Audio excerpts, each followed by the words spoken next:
bem, pessoal, vamos continuar com as planilhas eletrônicas, vamos fazer uma breve apresentação do Excel para vocês, essa que talvez seja a planilha eletrônica mais popular do mercado.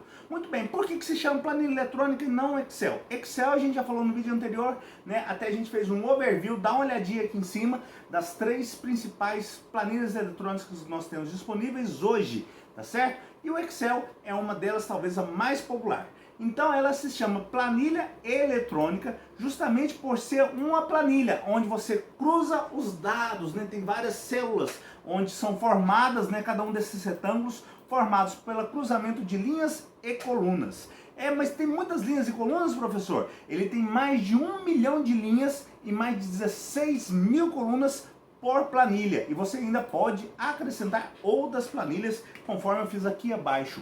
Então, quando a gente se trata de alocação de dados, ele tem uma grande capacidade de armazenamento, né? Muitos até falam que ele é um banco de dados, mas é um banco de dados não relacional. O que quer dizer isso? Ele não vai ser amplamente utilizado num software ou algo assim. Você até pode utilizar ele para importar alguns dados, mas para armazenar mediante um software fica um pouco mais complexo, tá certo? Mas você consegue gerenciar o seu negócio, você consegue gerenciar seu estoque, você consegue gerenciar suas despesas utilizando uma planilha eletrônica pelo Excel, tá certo? E toda planilha eletrônica, né, independente seja o Excel ou qualquer outra que você venha utilizar, seja Calc, seja o Google Sheets, ela é formada, né, pelas células, né, e cada célula tem um endereço. Ou seja, nós temos aqui, por exemplo, essa célula que está em destaque, o endereço dela é A1, ou seja, o nome da coluna com o número da linha, a letra da coluna com o número da linha. Então, todas as vezes que isso acontece, né, e por que essa célula ela tem esse endereço? Porque nós vamos referenciar em todas as fórmulas que utilizarmos o endereço e não o valor que ele possui.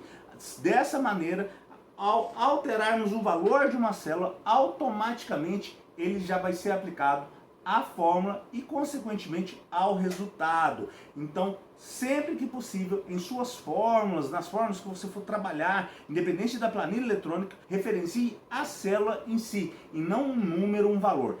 Pois, do contrário, se você precisar alterar esse valor, você vai ter que navegar pelas fórmulas, encontrar esses valores dentro das fórmulas e fazer a alteração. E você utilizando as referências, você vem apenas na célula e troca o valor e a fórmula já é automaticamente atualizada, minimizando assim a capacidade de erros ou a probabilidade de erros, podemos dizer. Vamos falar um pouquinho aqui sobre as abas principais que nós temos no Excel, né? Ela é bastante parecida com as abas que nós temos em outros aplicativos como Word e PowerPoint, porém tem algumas particularidades, né? A aba arquivo, né? É para a gente criar uma nova planilha, para a gente salvar, para a gente exportar e assim por diante. Acho que não tem muita novidade. Na página inicial, nós temos aqui uma similaridade entre elas, tá certo? Entre os outros aplicativos, né? Como a área de transferência, formatação de fonte. Porém aqui já bastante, que a gente utiliza bastante também, o contorno de bordas, tá ok? O posicionamento, o alinhamento, também ele vem um alinhamento extra, não só em relação à posição vertical, mas também na posição horizontal, tá? Você tem a possibilidade de mesclar células. O que é mesclar células? É juntar várias células em uma só, tá certo? Quebrar o texto automaticamente, em vez da sua célula ficar daquele tamanho, se você clica na célula, manda quebrar o texto, ele vai dividir o texto dentro da célula e assim por diante. Essa parte de número aqui é bastante interessante. É onde a gente vai tratar o tipo de número que nós temos ali, o tipo de dado, né? Então, se ele é uma hora, se ele refere a dinheiro, se ele é um dado contábil e assim por diante. Ele já vai aplicar suas casas decimais adequadas, vai colocar o cifrão, se for o caso, ou a sua unidade, né? De acordo com aquilo que você escolher. A formatação condicional, tá? É uma maneira de você realçar as suas células, de acordo com o valor que ela possui, de acordo com alguma situação, né, aonde você vai poder tomar a decisão, né, vai ficar mais fácil você encontrar um valor ou encontrar uma situação dentro da sua planilha, tá bom?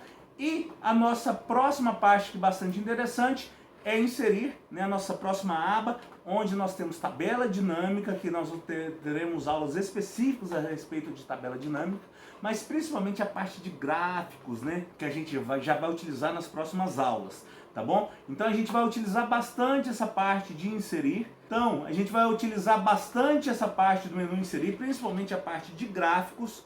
Fórmulas, a gente vai acessar bastante essa aba fórmulas também, onde nós vamos encontrar e utilizar fórmulas específicas, seja para situação financeira, seja para questões lógicas, seja para situações matemáticas e tudo mais, tá ok? Temos a parte de dados, onde nós vamos classificar muitos dados, nós podemos importar dados, exportar dados, né, fazer com que o Excel converse com outras ferramentas e assim por diante. Então, nosso curso vai nortear, né, basicamente, né, pelo menos nessa playlist, vai nortear em cima dessas abas aqui, que é o Excel mais introdutório. Então, eu te espero na próxima aula. Se você quiser, já pode clicar aqui em cima, você vai ser direcionado para ela, onde nós faremos a nossa primeira planilha eletrônica juntos. Te espero lá!